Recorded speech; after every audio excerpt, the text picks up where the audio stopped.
yashaydi. Uning yonida ikkita mahalla bor, ya'ni bu hozir qurgan joyimiz oldin Sesay markaz bo'lgan. Qo'lqopazda 1-yilda qurgan, juda yomon ahvolda, qo'lda ham patolog ham hech narsa yaramadi. Assalomu alaykum.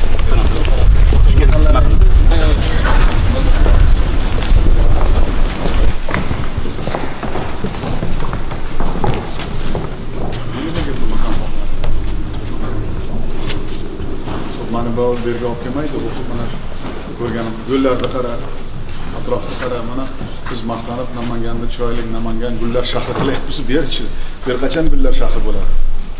Nechta mahallang? 54 ta mahalla. Nechta shunda? Hozir 4 ta mahallani ro'yxatga olganmiz, og'ir mahallalar. Viloyat hokimiga topshirib, bugun qaror qabul qilasan. Rayoningda hokimi kelib mana shu yerda yotadi. Hamma Namanganda atrofda yuradi. Bu yerdagi odamlar odam emasmi? 3 mingta ish joyi qilsak bo'ladi ana shu.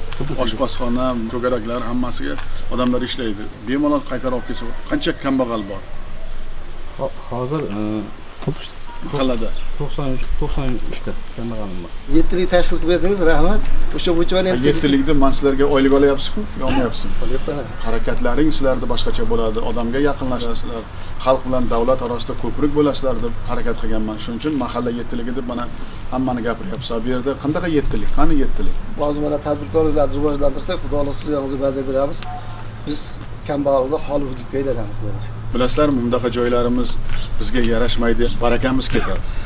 Ota-bobomizga ham, Namanganga ham, urf-odatimizga ham, o'zligimizga ham yarashmaydi bu joylar.